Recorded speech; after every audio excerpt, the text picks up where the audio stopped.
Fantastic. Well, good afternoon. How are you? Wonderful. Well, it's my enormous privilege to introduce to you a group of people who are utter legends in our business. And, these people have been the absolute bedrock of our business. And they've got the most amazing, amazing experience. So before we start, I'm just going to ask, we're going to do a little bit of an exercise. Are you ready for that? Right, can I ask you to stand very quickly, everyone? Right, okay. Now, I'm going to learn a little bit about you, and you're going to learn a little bit about the other people that are sitting around you. So are you ready? We're just going to do one practice, and I want you to do is to hold your hands up and then clap. Brilliant. Okay, now we're going to do that again, and I want you to hold your hands together when you clap. Are you ready? 1, 2, 3, clap. Hold them together. Who has their right thumb over their left thumb? Okay, these are the people with very high sex appeal. Who has their left thumb over their right thumb? These are people who are very intelligent. Yeah. Who has their right thumb and their left thumb just like this? Yeah, well, they think they've got high sex appeal and they think they're very intelligent. Okay, sit down, everyone. Lovely. All right, so, do you want to meet the legends? No, sorry, not loud enough. Do you want to meet the legends? Fantastic. Okay, so the first person I'm going to introduce to you is a very, very dear friend, and he comes from the United States in Seattle, and he's the first man ever to become 100 Club with Juice Plus. Would you like to meet him? Ladies and gentlemen, Doug Barlow.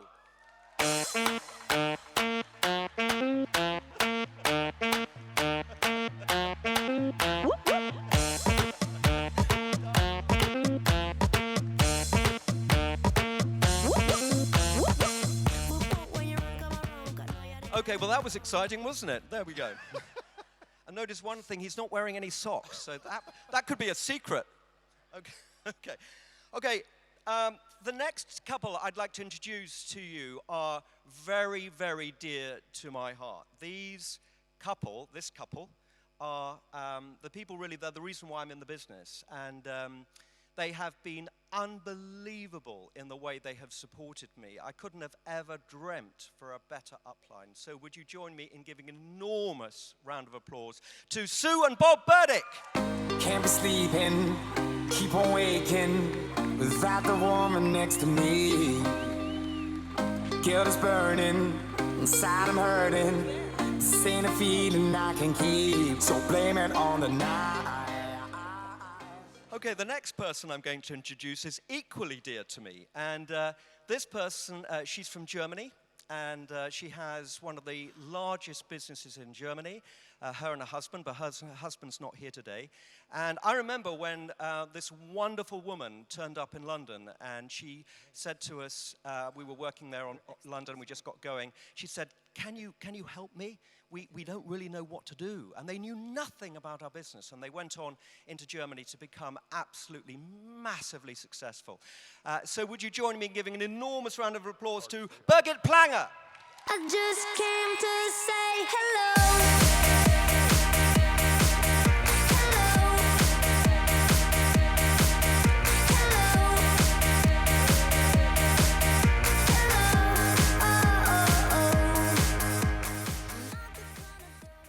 Right, okay, my next person to introduce is an amazing man. And, we all have people that come into our downline, don't we? And we love everyone in our downline, don't we? We love everyone. But some of the downline, we love a little bit more than others. And this man has just been such an inspiration to me. He is just such a brilliant upline to all of his team. So would you just join me in giving an enormous round of applause to Gordon Wilkie? You used to call me on my cell phone, late night when you need my love. Call me on my cell phone, late night when you need my love. And I know when that hotline blink. Okay, another amazing person I'm going to introduce you to. This man has been with Juice Plus. He's been in the Juice Plus business for 27 years. He's reportedly going to be the next baddie in the next James Bond film. And would you join me in welcoming Zvonko Krček? She leads a lonely life. She leads a lonely life.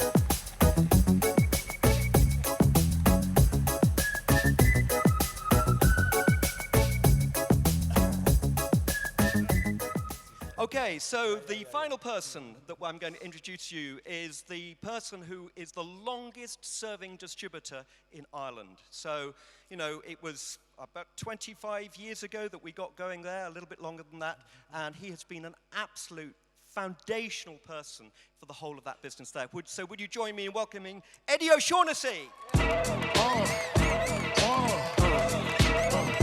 on.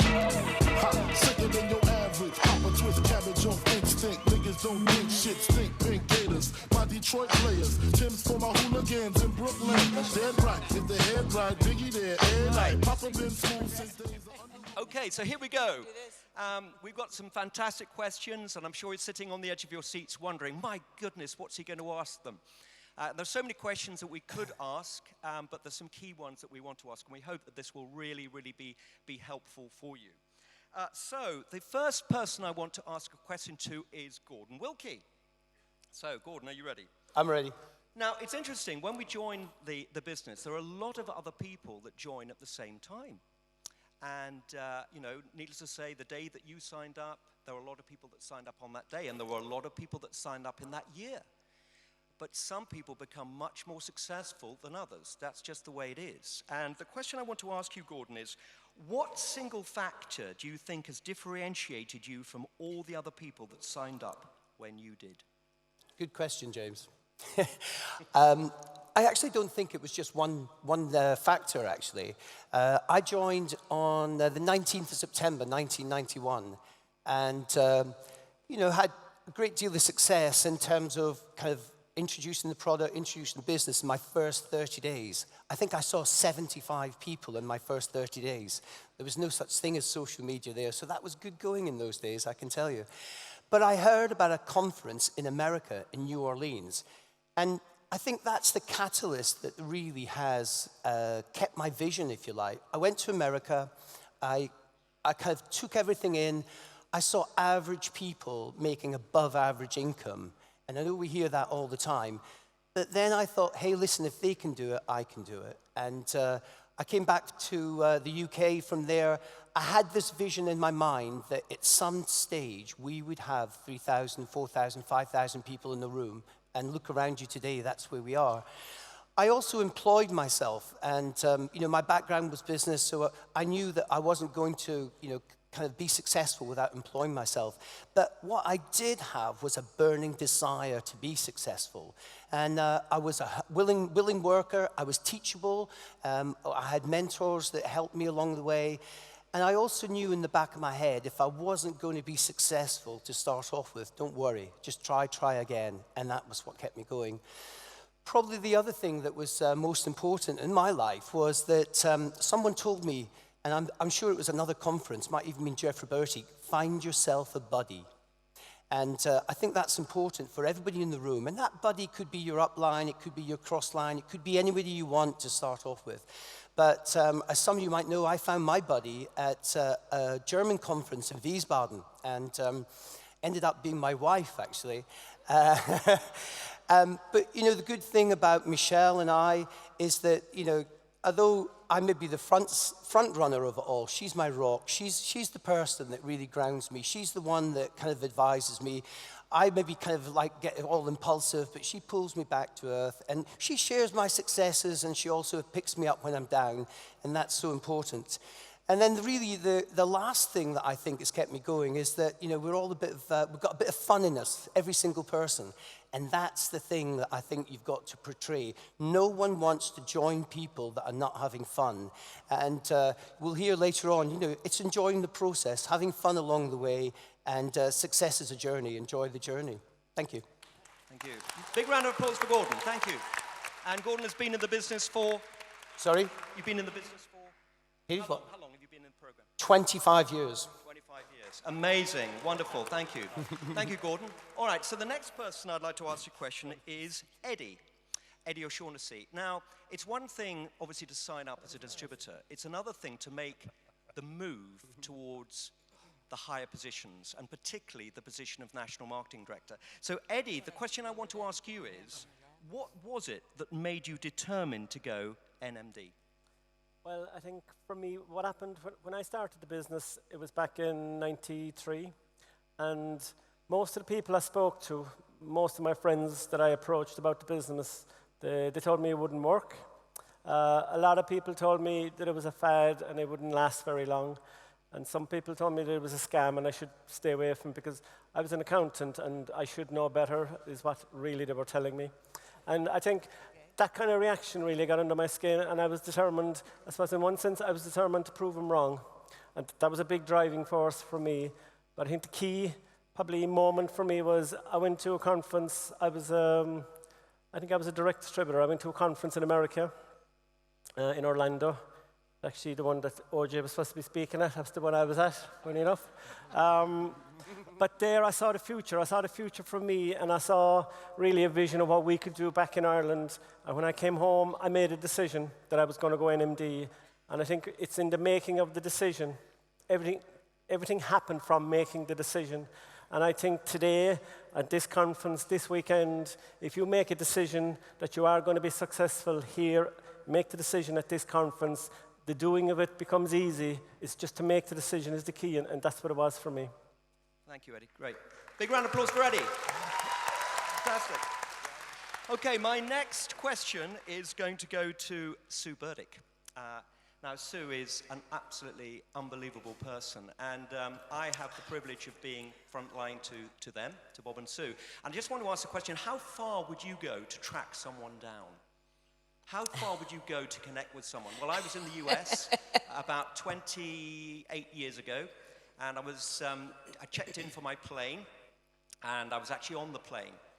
And the steward started walking down towards the back of the plane, and I could see they were looking for someone. And gradually they got closer and closer to where I was sitting until they came to me, and the steward said, "Are you James Sanderson?" And I said, "Yes." And I thought, "Oh my God, I'm going to be arrested or whatever." And they said, "There's a telephone call for you. Telephone call for you." So I walked off the plane thinking, what on earth is going on? And guess who it was? It was Sue on the phone. I mean, I didn't even know that you could call someone off a plane and speak to them like that. And that was one of the major things that got me started. So that was fantastic, Sue. So the question I want to ask you is, what sorts of decisions did you make as a wife and mother to really lift the speed of the growth of your business? Well, James, when we started this business, we started as a couple of high school dropouts, raising 5 children. We'd had our lives in financial reverse. We were living paycheck to paycheck in a rented house and worried about our future. So when I got started, I was sitting at the end of the dining room table, which happened to be my office, looking at the phone. It looked like it weighed 10 tons, trying to pick it up and make the calls. I looked in the kitchen, and I said, well, why don't I just load the dishwasher and wipe down the counters? So I did that, and then I had a handful of dish towels, and I said, well, why don't I just throw in a load of laundry? So I went through the bedroom to get the laundry hamper, and I passed the bed. The bed wasn't made. Can't leave your bed unmade. So I stopped, I picked up the sheet, and I flipped the sheet to make the bed, and when the sheet came down, I saw myself in the mirror, dresser mirror across the bed, and I said, are you a fool? Are you gonna waste time making this bed, or are you gonna get on the phone and make a fortune? So I left the bed, I got on the phone. When I put the phone down finally, I had called 40 people. And I said, so, I have it started, game on. What do I do now? I called a family meeting with our 5 boys, and I said, everybody bring pencil and paper. This was June, we signed up in June the 8th, 1987, this was in June. They all brought pencil and paper and said, what's up, Mom? And I said, we've started something new. I can't promise you we're gonna get rich, but we're gonna give it a heck of a try. We know that teamwork makes the dream work, so we're a team. You guys are gonna take over all the chores, and I'm gonna go make money. So, the oldest was 17, the youngest was 11, so, you know, they were kind of on their own. The first month we made, Bob was explaining the marketing plan to me while he was on a construction job. So the first month we did SDD, your terms are different here. And then the second month we did sales coordinator. Next month there was no senior sales coordinator at the time. We went to QNMD, and in 120 days, 4 months, we went to NMD. By the 6th month, we had 2 NMD spots. And our first 1 year, the first year we made $400,000, and by our 22nd month, we had made our first $1 million.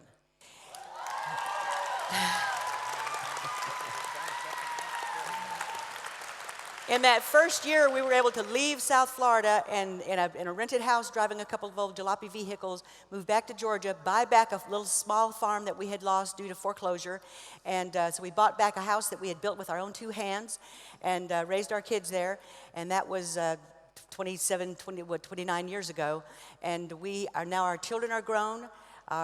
We have 15 grandchildren, 4 great-grandchildren. Our farm is over 300 acres. We've built a business in 26 countries around the world. I was born in Itawamba County, Mississippi, at home in a house with no plumbing and no electricity, and I never thought I would travel the world as I've done. We have made our dreams come true, and I assure you, we've been blessed beyond our wildest dreams, and you can do it too. Thank you. Thank you. Thank you, Sue. That's amazing, amazing. Right, so Zvonko, yeah, so, you know, it's one thing getting going in a country where there's already activity. What about getting going in a country where virtually nothing is happening? And Zvonko, the question I want to ask you, what did you do to be a real pioneer? Because you became the first NMD in Canada. What did you do? Well, I don't know what would you do, but I know what I did. So, I mean, with me, really, it started by, I read a book which was called The Food Enzymes, The Missing Link to Radiant Health. And I remember when I read this book was talking about this idea that food is energy. Can you believe that? Food is fuel. And I was like 31, I think. I never thought of that. I never thought of food in those terms, right? And the next question I asked myself was like, how come I don't know about this? You know, I spent all these years in school, you know, I have a Bachelor of Science degree, and I don't know about this, and it's a simple idea. And really, you know, for me, it was like, everybody should know about this. That was, you know, I really got inspired about the whole idea, and that was kind of my, that was my fuel, I think, to really go and then build a business. And if I have to say how I built it technically, it was through a lot of events, really, to kind of gain momentum. And actually, I did these action weekends where we did 6 events in one weekend. And in my case, it just happened that I had to drive 6 hours away and stay there whole weekend because that's where the activity was at that time. But that's what it took to build it. And really, we did this for like few months, every single weekend, these 6 events, and we created so much momentum that I became NMD, the first in Canada. So really, to sum it up, it was kind of internal drive because I was genuinely excited about this idea, and I'm still excited about this idea. And what is crazy is that actually there is more market now than then because there are way more health-conscious people today than, I mean, today people laugh at us when you talk about this idea of fruits and veggies in a capsule, right? But can you believe it, 25 years ago? I mean, they thought that we were certifiably crazy, right? So that was really the thing. And the other thing was really, I think today is, if you compare it those times and now, because a lot of people say, hey, you know, you started in the beginning and that's why you're successful, and that's the biggest myth, really, because if you just look around, the top income earner in this country started less than 3 years ago. So that myth goes away, right? But the biggest thing here is that we have this was all happening before YouTube, Facebook was not in the plans of anybody as an idea, let alone being a force in a social media world, right? So this was all done really by getting a car, fill a tank, you know, and keep driving, right? So I think when you compare it those times and today, it is so much easier to do it today. And I think a lot of times we really do take it for granted, and then, you know, sometimes we think we have some problems, and really when you kind of step maybe 2 steps back and you look at it's not really a problem, it's just something that we have to grow through it, and those problems are there just for us to grow. They have to be there, right? And that was probably the biggest thing that I learned through this business, that this thing really is about me and how I'm going to handle the situations that are going to be ahead of me, And basically, that's a little test, who is going to be taken out with a certain situation and who is going to handle it and go through, who is going to leave their comfort zone and go through. And if I were to kind of give anybody any suggestion today, would be really to welcome any challenge, because that challenge is there and you are going to be a better person and person with a bigger capacity after you handle that problem. If you don't, if you leave, you'll never know and you'll have to deal with that same issue somewhere else. But probably the place where you're going to deal it is not going to have this much potential, and this is why, this is very fair business. Fantastic. Big round of applause for Zvonko. Fantastic. Good. All right. So some people may be thinking, well, you know what, it's okay for you. I mean, obviously, it's all been fantastic, plain sailing all the way. Well, probably not, actually. So the next person I want to introduce to you is Birgit. And the question I want to ask you, Birgit, is what has been the lowest point that you experienced, and how did you pull yourself back up from that? Well, thank you very much for that question. But anyway, it's a very, very important question, because I have a little story to tell. And my lowest point was after not 6 days, 6 weeks, or 6 months. It took me 6 months to get my first customer, believe it or not. How many people of you would have stayed on after 6 weeks, 7 weeks, 2 months, 3 months, 6 long months it took me? And a very good friend of ours, he said, "Well, poor thing, what on earth are you doing? No, why don't you just come over and I'm getting one of those things from you?" And I was like, yeah, my first customer, and I did it. And then I was coming home and I thought, oh my God, what on earth am I doing? Our friend, he just asked me and called me up because he felt pity for me. Now, for heaven's sake, what kind of business model is this? That, you have to pest your friends so that they are finally coming around and feel pity on getting your things. He said, well, I'm going to quit. After 6 months, I said, well, this business is not for me. So you probably, have, maybe a situation like that where you felt like that. The whole night, I was thinking, so why is it that all these people we have seen before, and we had, one of those big events in Miami, and they were just on the, on stage like this, all excited, and they were all successful, and I wanted to do that same thing. Well, I joined, and I just was charging full power. I was really, full of excitement. Well, I don't know if you know me. I'm a tall, blonde, German, stubborn woman. Okay? Now, it took me 6 months to figure out how the business is not working. All right, I thought I had to sell. Now, this is one of the worst things you can do. I was talking my surrounding to death with all kinds of information, and they didn't ask for it.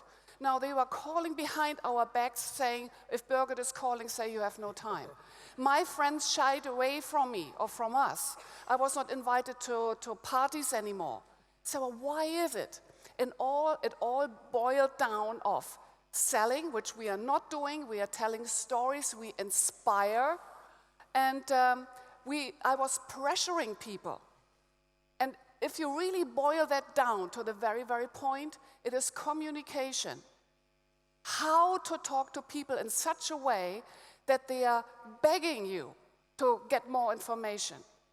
And this whole thing was just going around in my night, my wonderful experience I had with my first customer. And the next morning, I saw the problem in the mirror.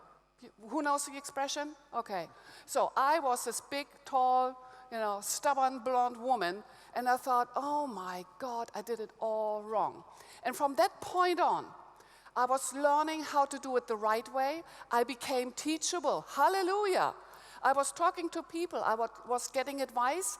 James was one of the first who really helped me out a lot, and these guys over here too. And really get it on.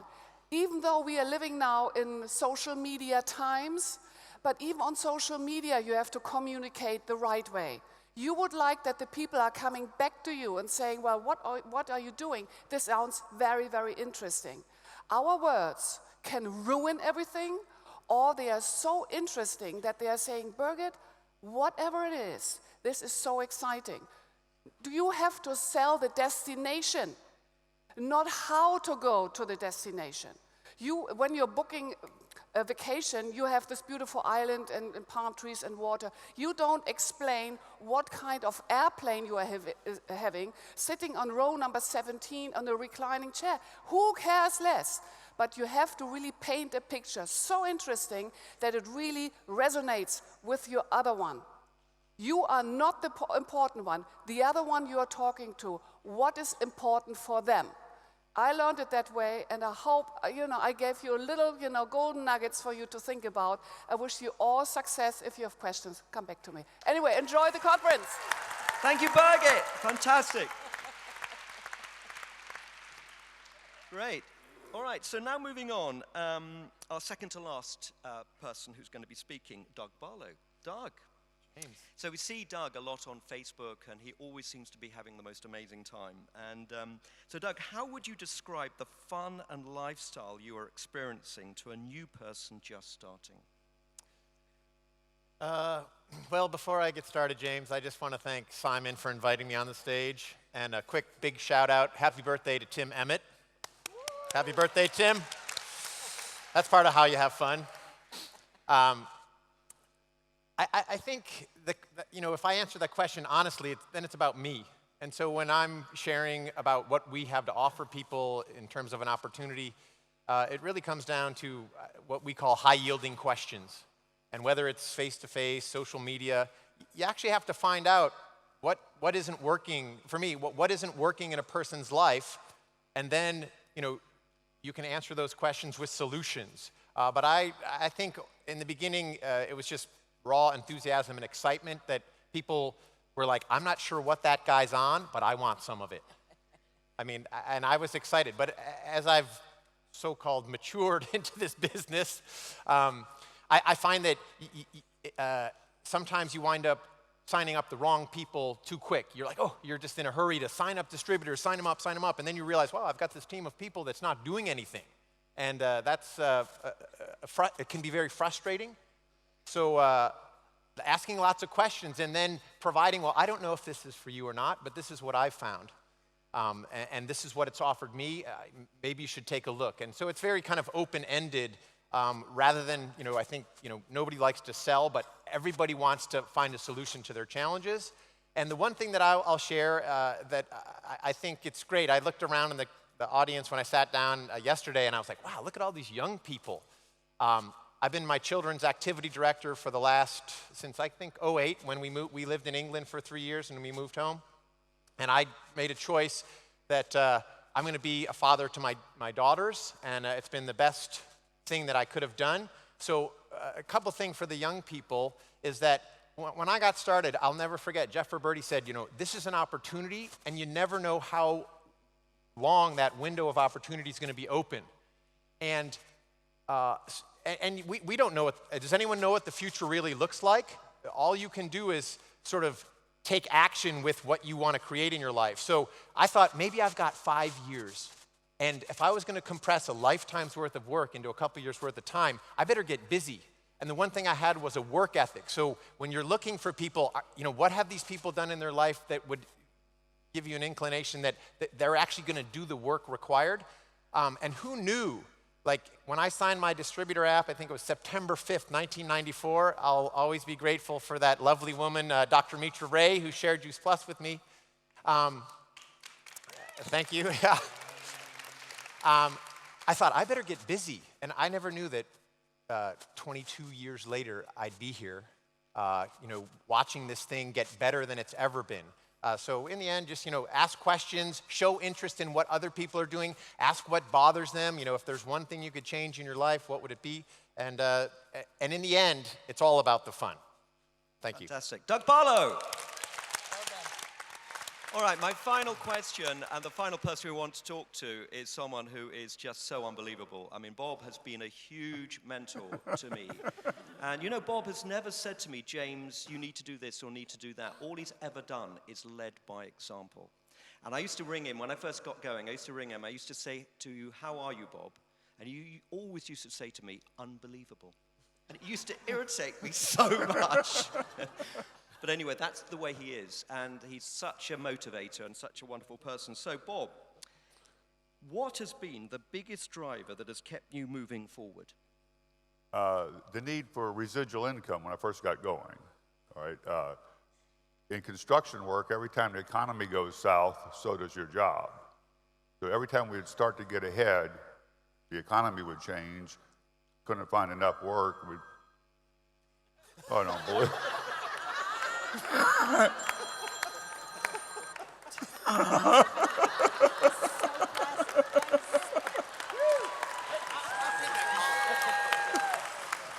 Take that order.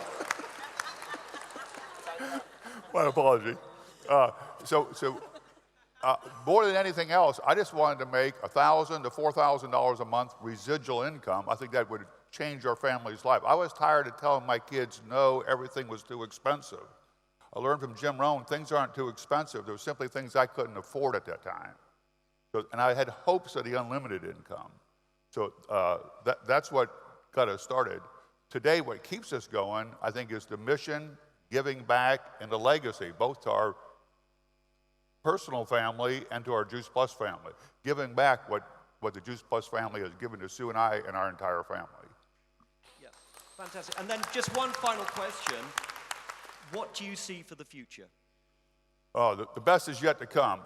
There's two things here you have to understand. You heard about international expansion, all right?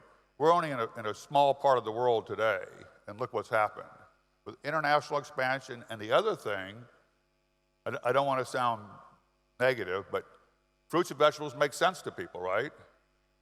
Number two, it's backed by research, the most thoroughly researched product of its kind in the world. Do you think man is ever going to quit effing up the environment? No. Demand will only increase. When I'm sharing the business with some people, I say, you want to be the next distributor or the last one? What I saw was this is going to happen with or without you. All right, you have a product that makes sense.